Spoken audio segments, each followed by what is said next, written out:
Hello friends, welcome to the new episode of my channel. আমি Prince. এখন কথা বললো মির্জার ডে 4 সানডের বক্স অফিস নিয়ে।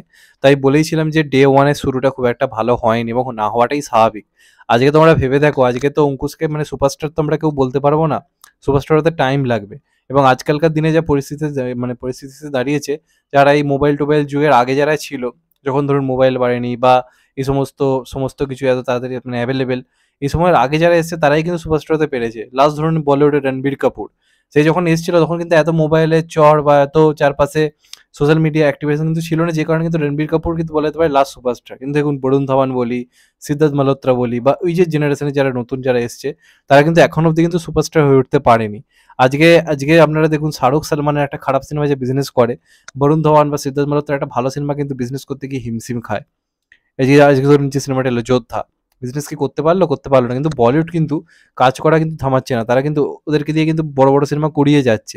কোনো না একদিন কিন্তু সাকসেস আসবে। আজকে শাহরুখ সালমান আকসারেরও কিন্তু প্রথম হিট আসতে কিন্তু অনেক দিন টাইম লেগেছিল, ভরসা রেখেছিল প্রডিউসাররা, অনেক লস গেছে, এটা ওটা গেছে, কিন্তু করে গেছে বড় বড় কাজ। তো আজ কিন্তু অঙ্কুশও কিন্তু সেই প্রসেসের মধ্যে দিয়ে যাচ্ছে। আজকে অঙ্কুশকে আমরা এক্ষুনি সুপারস্টার বলতে পারবো না, তার কেরিয়ারে একটা বড় সিনেমা দরকার রয়েছে এবং সেটা কিন্তু কোথাও কি মির্জা হবার দিকে কিন্তু এগোচ্ছে। আমি বলেইছিলাম মির্জা আসার আগে যে একটা সিনেমা কোনো একজন অভিনেতাকে নিমেষের মধ্যে সুপারস্টার বানিয়ে দিতে পারে। আজকে জিৎ দেবের সিনেমা এলে ইউথরা অনেক বেশি সিটি হাততালি দিয়ে এনজয় করে, কিন্তু তারপরে আজকে অঙ্কুশের জন্য আমি সোশ্যাল মিডিয়া দেখতে পাচ্ছি এত লেখালেখি, এত বেশি কথা হচ্ছে। তো অঙ্কুশদা কিন্তু সুপারস্টার হওয়ার প্রসেসে বেশ খানিকটা কিন্তু এগিয়ে গেল। আজকে মির্জা কত কালেক্ট করবে, কত কি করলো, ওগুলো বড় কথা নয়। অঙ্কুশ কিছু জিনিস করে দেখাতে পেরেছে, যেটা অঙ্কুশকে আজকে সামনের দিকে অনেক দূরে নিয়ে যাবে। এবং যে পথটা অঙ্কুশ তৈরি করেছে, সেই পথে অনেক বাধা আসবে, অনেক বিপত্তি আসবে, কিন্তু অঙ্কুশে কিন্তু সাহস নিয়ে কাজ করে যেতে হবে। এটা হচ্ছে প্রথম কথা। তো প্রথম দিনের এই বক্স অফিস তোমাদেরকে জানিয়েছিলাম খুব একটা ভালো ছিল তা নয়, মাল্টিপ্লেক্স কালেকশনও ভালো হয়নি। ডে 2 তে কিন্তু রেসপন্স খুব যে খারাপ ছিল তা নয়, মানে যেরকম প্রথম দিনে ছিল তার থেকে কিন্তু অনেকটা কমে যায়নি, সেম জিনিস বোঝা ছিল। শনিবার রোববার কিন্তু ভালো রকম জাম নিয়েছে। প্রত্যেকদিন বিকেল 5টা বা 6টার যে শোগুলো, দর্শক কিন্তু ভালো রকম হচ্ছে, দর্শক কিন্তু বেশ ভালো হচ্ছে। আমি আবার বলছি, আজকে অঙ্কুশের সিনেমা আপনারা আশা করতে পারেন না প্রত্যেকটা হল হাউসফুল যাবে, কারণ অঙ্কুশের মানে সেই প্রসেস পৌঁছতে এখন টাইম লাগবে, সেটা টাইম লাগবে। দেখছেন তো বাংলায় দেবজিৎকে রীতিমতো চাপের মধ্যে এখন পড়তে হচ্ছে। মেন স্ট্রিম কমার্শিয়াল সিনেমার যে অবস্থা, অনেক বাধা বিপত্তি কাটিয়ে সমস্ত রকম করে তারা হিট সুপারহিট বা ব্লকবাস্টার এরকম জিনিস দিচ্ছে। তো অঙ্কুশের কাছ থেকে আপনারা এক্ষুনি সেই জিনিসটা এক্সপেক্ট করতে পারেন না, কিন্তু তা সত্ত্বেও মির্জা অনেক অনেক বেটার বিজনেস করছে। রিসেন্ট রিলিজ হওয়া পারিয়া বলি বা তার আগে আসা মেন্টাল বলি বা আরও বহু মেন স্ট্রিম কমার্শিয়াল কাজ এসছে, বড় বড় তারকা বাদে যারা করেছে সেগুলো মানে হাজারের মধ্যে কালেকশন আটকে গেছে। সেখানে দাঁড়িয়ে কিন্তু মির্জা প্রথম দিনে মাল্টিপ্লেক্সে লাখের ওপর কালেকশন নিয়ে গেছে এবং পার ডে লাখের ওপর কালেকশন যাচ্ছে। এবং শনিবার রোববারে কালেকশন দুর্দান্ত হয়েছে, যথেষ্ট ভালো হয়েছে। এবং রোববার তো নিয়ে কোনো কথা হবে না। আজকে অঙ্কুশের সিনেমা আইনক্স হাউস সিটিতে হাউসফুল যাচ্ছে, এটা আমি জানি অঙ্কুশের কাছেও কিন্তু বিরাট বড় ব্যাপার।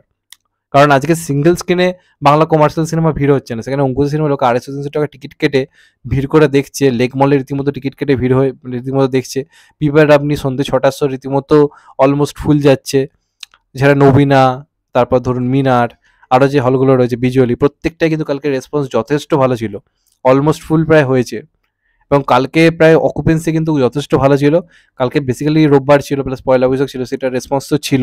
তো যে কারণে কালকে কিন্তু চমৎকার খেলা দেখিয়েছে, যথেষ্ট ভালো খেলা দেখিয়েছে। এবং মানে বলা যেতে পারে আফটার চেঙ্গিস কোন যে মানে যে সিনেমা মাল্টিপ্লেক্স এবং সিঙ্গেল স্ক্রিনে সমানভাবে চলছে, সেটা কিন্তু অবশ্যই কিন্তু মির্জা, অবশ্যই মির্জা। এবং চেঙ্গিজের হাইপ কিন্তু মির্জার থেকে আরও আরও বেশি ছিল। সেখান থেকে তার এই মির্জার এই যে লড়াইটা, এটা কিন্তু অ্যাপ্রিসিয়েট করতে, এবং মির্জা কিন্তু যথেষ্ট যথেষ্ট যথেষ্ট ভালো কিন্তু কালেকশন করছে। এবং দেখা সোমবার থেকে কীরকম গ্রোথটা ধরে রাখে, অর্থাৎ আজ থেকে, আজকে থেকে যদি টানা আবার মানে মোটামুটি শনিবারের আগেও যদি প্রপারলি নর্মালি যদি এগোতে পারে, সেটা কিন্তু সিনেমাটার জন্য বিরাট ভালো ব্যাপার। এবং আমি বলেছি সিনেমাটা অনেক দিন ধরে আস্তে আস্তে কিন্তু খেলা দেখাবে। এবং বড় মিয়া ছোট মিয়া ময়দান কলকাতা থেকে জাস্ট ওয়াস্ট আউট হয়ে গেছে, কিচ্ছু করার নেই, ওগুলোর কোনো মানে জায়গাই নেই কলকাতা জুড়ে। শো কমতে থাকবে, তখন কিন্তু মির্জার শো বাড়বে। তো মির্জা এমন একটা সাকসেস পেতে চলেছে, যেটা কিন্তু সত্যি মানে ইন্ডাস্ট্রিকে অনেক দূর নিয়ে যাবে। আজকে জিদ্দা দেবদা যার আমরা সবসময় ভেবে এসেছি তারাই ইন্ডাস্ট্রির জন্য বিরাট কিছু ভাবছে। আজকে অঙ্কুশ কিন্তু নিজের যেটুকু তার মানে রয়েছে, ক্ষমতা রয়েছে, সেখান থেকে সে আজ কিন্তু বড় লড়াই কিন্তু করে দেখালো। এবং আমার মনে হচ্ছে মির্জা এমন একটা কমার্শিয়াল সাকসেস পেতে চলেছে যে পরের সপ্তাহে কিন্তু শো বাড়তে চলেছে। কারণ বড় মিয়া ছোট মিয়া ময়দানের শো স্বাভাবিকভাবেই কমবে। তো এই সিনেমাটা কিন্তু শো বাড়বে এবং তখন এই সিনেমাটার রেসপন্স আরও ভালো জায়গা থেকে পৌঁছবে। এবং রিভিউ খুব ভালো এসছে, যথেষ্ট ভালো রেসপন্স। পাবলিক কথা বলছে সিনেমাটাকে নিয়ে, পাবলিক সাপোর্ট করছে, এর থেকে ভালো কিছু হতে পারে না। তো কালেকশন যথেষ্ট ভালো গতিতে এগোচ্ছে। প্রপারলি কত কালেকশন এই মুহূর্তে তো বলা মুশকিল। আগে মাল্টিপ্লেক্স কালেকশনটা দিক পুরো মানে ১ সপ্তাহে, তখন আরো ডিটেইলস বলতে পারবো। তবে মোটামুটি যদি হিসাব করে দেখা যায় তাহলে শনিবার, রোববার কিন্তু রোববারে যদি আমি বলি obviously কিন্তু আমার মনে হয় ১৫ থেকে ২০ লাখের মতো কিন্তু কালেকশন গেছে। যেরকম মানে দেখতে পাচ্ছি রেসপন্স। অবশ্যই ১৫ কোটি থেকে ২০ লাখ একদিন হওয়া ইম্পসিবল না, এবং শনিবারও মোটামুটি আমার মনে হয় ৮ থেকে ১০ লাখের কাছাকাছি কালেকশন গেছে। তো এই ২ দিন মিলিয়েই কিন্তু প্রায় ৪০ লাখ, এবং আগের ২ দিন মিলিয়ে মোটামুটি কিন্তু ৬০ লাখের কাছাকাছি আমার মনে হয় কালেকশন অলরেডি গেছে। গোটা বাংলা জুড়ে বলছি, আমি শুধুমাত্র মাল্টিপ্লেক্স বলছি না। তো সেটা কিন্তু আমার মনে হয় অঙ্কুশের জন্য বেশ ভালো। obviously ভালো। তো এটাই ছিল বলার। রেসপন্স যেরকমভাবে এগোচ্ছে চাইবো সিনেমাটা খুব ভালো চলুক, এবং রোববারের বক্স অফিস আমাকে খুবই খুশি করেছে। কারণ সত্যি কথা যেটা এক্সপেকটেশন ছিল সেরকম লেভেলের কিন্তু বক্স অফিস এবার আসছে, এবং করে যেতে হবে। একদিনে সাকসেস আসবে না। বাকিরা যদি হাল ছেড়ে দিয়ে আবার সিরিয়ালের দিকে চলে যায়, প্রবলেমটা ওইখানে হবে। করে যেতে হবে। এই যে কমার্শিয়াল অ্যাটমসফিয়ারটা তৈরি হচ্ছে আবার বাংলা সিনেমা জুড়ে, যে অডিয়েন্স বহুদিন যায়নি তারা যে যাচ্ছে, আমার চেনা জানা অনেক দিন পর ওয়েলিংটন সিনেমা বা অন্যান্য জায়গায় কিন্তু বাংলা মেইন স্ট্রিম কমার্শিয়াল কাজ দেখছে। এটা কিন্তু আমি লক্ষ্য করলাম। সাধারণত জিতদেব হলে তারা ভাবে যাবো কি যাবো না। অঙ্কুশের বেলা তারা যে যাচ্ছে, এটা কিন্তু অঙ্কুশের একটা বিরাট বড় অ্যাচিভমেন্ট। যাই হোক, এটাই ছিল আমার বক্তব্য। চ্যানেলটা নতুন হলে চ্যানেলটা সাবস্ক্রাইব করে দিও, এন্ড কেটে দেবে বেল আইকন। ভালো থেকো সবাই, টেক কেয়ার, নমস্কার, আবার দেখা হবে। এখন তো বাই, সবাই ভালো থেকো, সুস্থ থেকো, নমস্কার, টেক কেয়ার, আবার দেখা হবে।